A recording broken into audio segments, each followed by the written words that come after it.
Hello again everyone and welcome back to another video from Old Frames Gaming.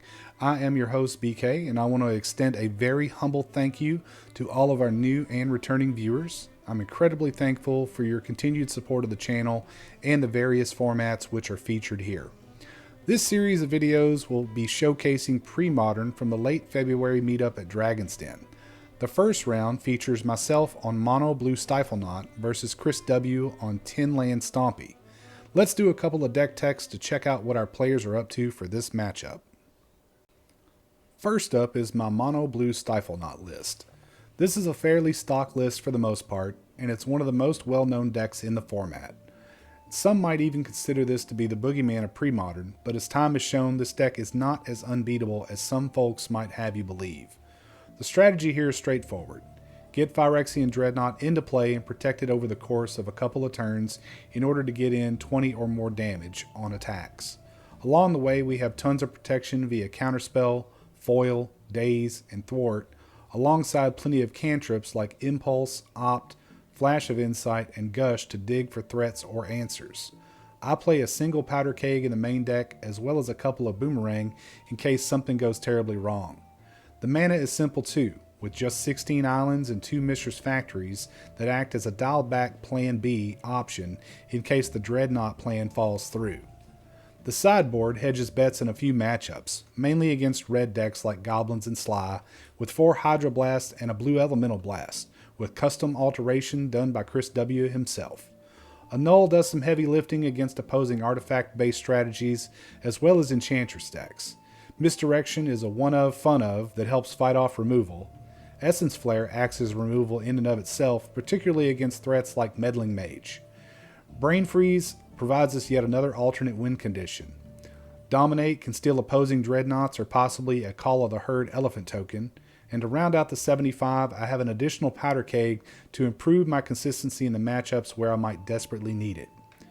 Let's move on to Chris's deck and check out this unique aggro strategy. And here we have Tin Land Stompy, an interesting twist on the mono-green decks available in Premodern. It seeks to land a heavy-hitting threat early on, and then continue with the stream of low-cost creatures backed up by various pump spells like Giant Growth, Bounty of the Hunt, Seal of Strength, and Rancor, boosting the likes of Rogue Elephants, Pouncing Jaguars, and Vine Dryads to get across the finish line. It also features a couple of utility creatures, such as Elvish Lyrist, Skyshroud Elite, and Quirion Ranger to battle enchantment strategies, punish opponents relying heavily on non-basic lands, and to cheat on mana, respectively. Speaking of which, Elvish Spirit Guide gets an honorable mention here as a pseudo-Mox type of effect, helping Chris to power out as many threats as possible as quickly as he can. To round out the main deck, he's playing 3 Winter Orb to take out opposing mana bases while capitalizing on the low-cost mana requirements on his side of the battlefield. The sideboard is hyper-focused. Chris has opted to bring in 4 each of Tormod's Crypts for graveyard-based decks, Whirling Dervish for the black decks that have risen in popularity over recent months, and Rushwood Legates as a potentially free creature against blue mages. Finishing up the sideboard, he has 3 Naturalizes to act as a general tool against problematic artifacts and enchantments. Overall, I admire the simplicity of a deck like this, and the sideboard doesn't disappoint either. With the deck text complete, let's jump into the gameplay and watch these two battle it out. And here we are in game 1 of this round 1 matchup. Chris won the die roll and he is on the right hand side of your screen, and he's going to open up with Forest into a Quirion Ranger, and he is going to say go. I am obviously on the left. I'm going to draw and I find an island, and we're going to go ahead and Portent on turn 1 here and take a look at the top 3 and see what's going on. Perhaps we'll take a shuffle, perhaps we won't. So here I am just checking out our hand and seeing what we need in order to progress the game state.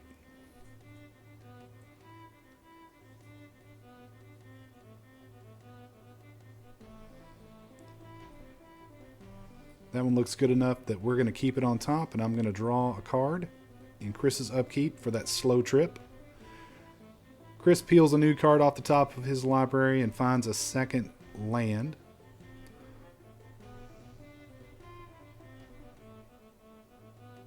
He's going to go ahead and attempt to field Winter Orb here, which I'm going to daze. I definitely don't want to see Winter Orb, although I could probably play around it.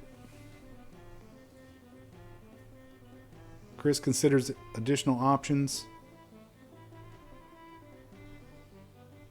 Looks like he's staring at a Bounty of the Hunt there, considering coming across into the red zone with that Ranger.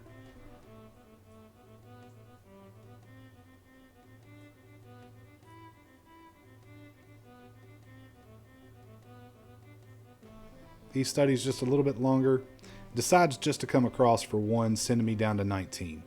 Passing the turn, I go ahead and replay an island and portent a second time. Just trying to sculpt our hand here.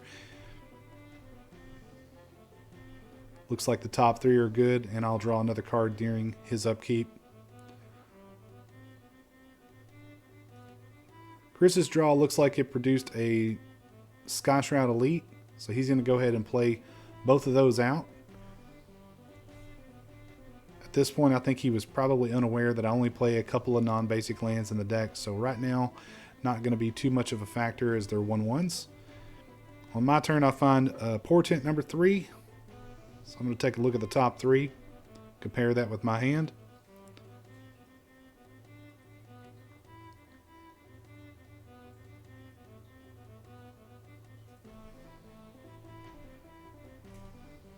I study this over for a little while.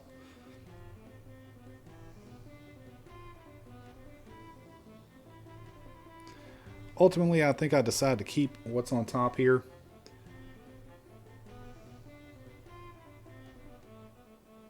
And so I pass the turn back and draw a card on Chris's upkeep.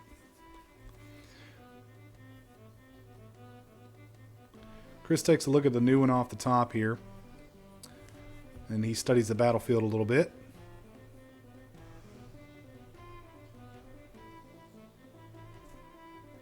He finds a Pouncing Jaguar, which I believe is a 2/2 for 1 green mana with Echo. So a fairly efficient creature. Putting the die on top of his deck there as a reminder to pay that Echo cost. And he's going to crash on over for 3, sending me to 15. But we rewind a little bit because he's going to play a Giant Growth here, which I am going to boomerang that particular one and wind up only taking 2 damage. So I'm going to go to 16 here.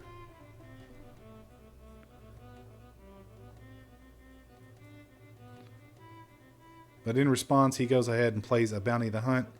So that's going to pump that up to 5. So it's going to be 6 total. So I believe I go to, I think I should have gone to 12 here maybe.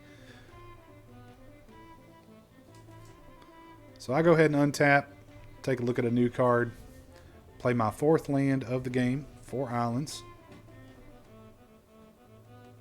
And I pass back to Chris.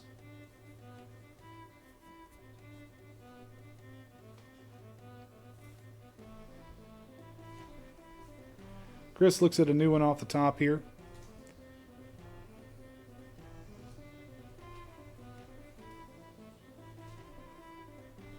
He finds Rancor, which is very problematic.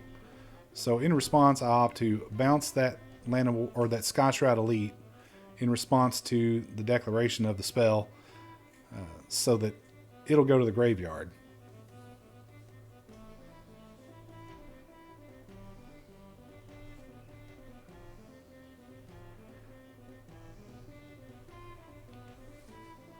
Chris comes on across for 2. I play Flash of Insight just to get it into the graveyard.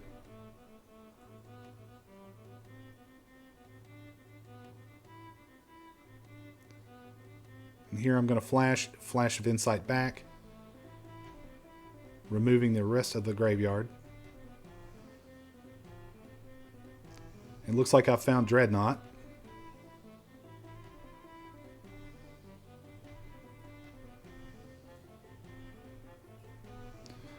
So here I'm just taking a look at the rest of the hand to make sure that if I do in fact take this Dreadnought, that I can get it across the finish line and end this game.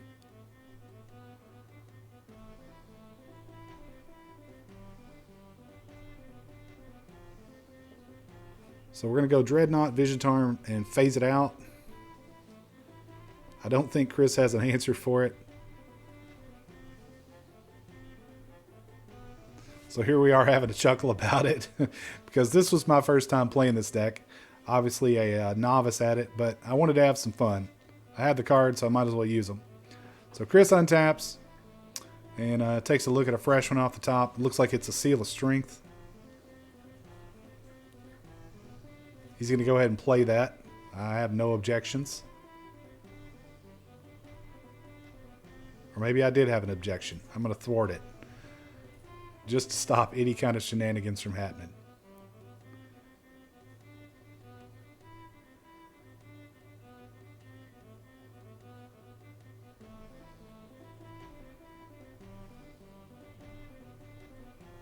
Chris goes ahead and replays his Sky Shroud Elite. And he passes the turn. So on my turn, Dreadnought phases back in. I go ahead and replay an island. And I come across for 12. So Chris is not going to block here. He's going to go to 8. And I pass the turn. Chris digging for an answer. Looks like he may have found Elvish Spirit Guide, but I don't know that that's going to be much help here.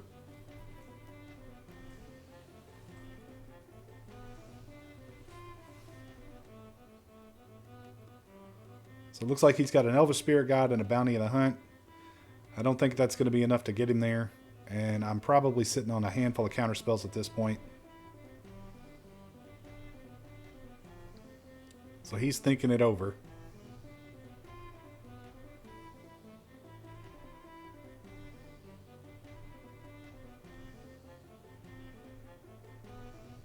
So he's going to come on across for 4 damage here and attempt to Bounty the Hunt for an additional 4, trying to get me for 8.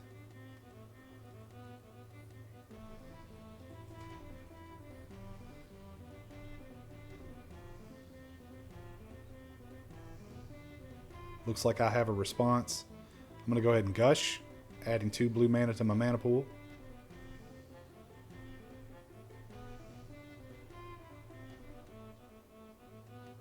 And now we're going to Flash of Insight.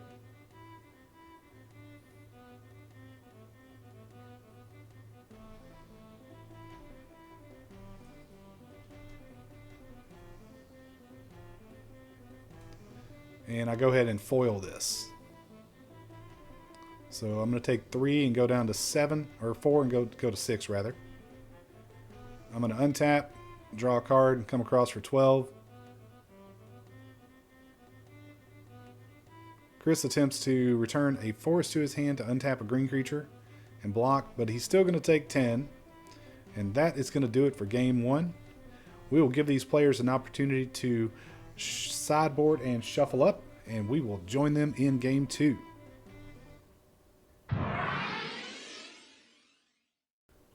And so here we are in game 2. I am trying to resolve my mulligans at this point, as I am going to 5 cards.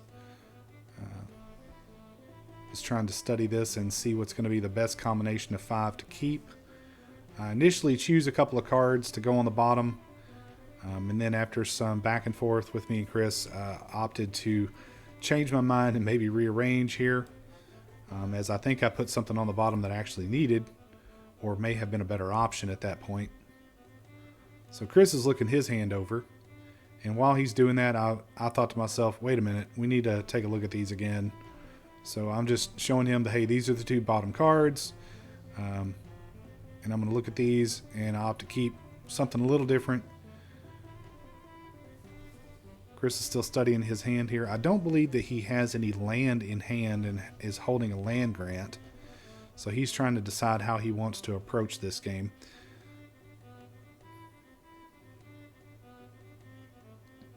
At this point, Chris says to me that I can play first. So I open up on an island.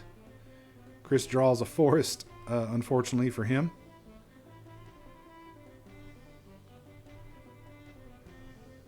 But as you will see here momentarily, he does have some options available. So with that forest now in play and me controlling an island, it allows him to play Rushwood Legate for free. So he is just taking a look at his hand to see what all options are going to be the best ones going forward. So he goes ahead and plays Rushwood Legate. It's a 2/1 that has text that says that if you control a forest and your opponent controls an island, that you can play it for free.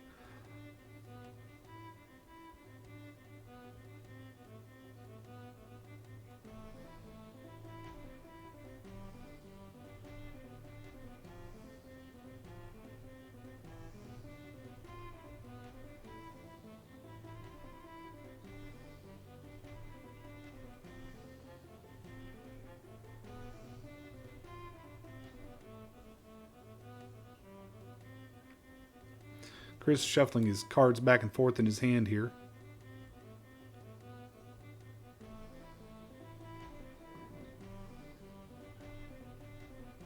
I think he may have removed an Elvish Spirit Guide from the game in order to pay for this.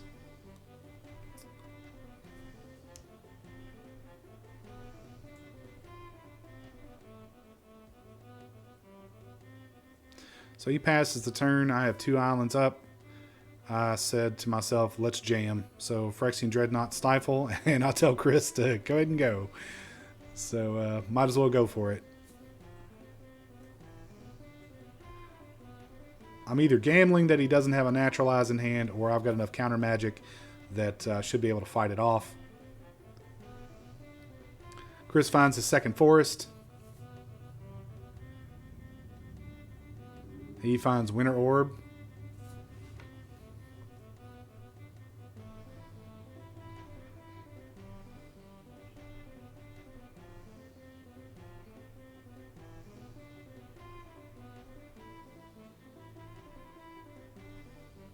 Chris is just trying to decide if that's going to be the game or not. Probably going to give it another turn or so. We're both kind of having a chuckle about the fact that I was able to find Dreadnought on turn 2 on a mull to 5. Which that's kind of the power of this deck. You can just out of nowhere get it. And here we see Chris is going to reach out and extend the hand and concede a game. He's holding 3 Bounty of the Hunt. With likely very minimal chance of getting there, but opted not to play it out. So I'm just kind of showing him a couple of sideboard cards that I brought in here. Thank you everybody for joining in with this game 1, or round 1, game 1 and 2 of this series of games for this particular tournament, this particular meetup. If you like this kind of content, I would ask you to please consider a like and a subscribe. It's free and it helps our channel grow. And feel free to share this on other platforms as well. While you're in the neighborhood, head on over to the Orb MTG and see what our friend Joe Singer is up to.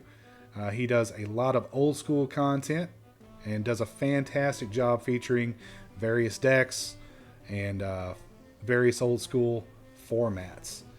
If you're ever in the Western Kentucky region, please stop in at Dragon's Den in Eddyville and tell our friends there that we sent you. They're an amazing group of gamers, and you're sure to find a game that you're going to love there. Thanks again, everybody. We'll see you in the next round.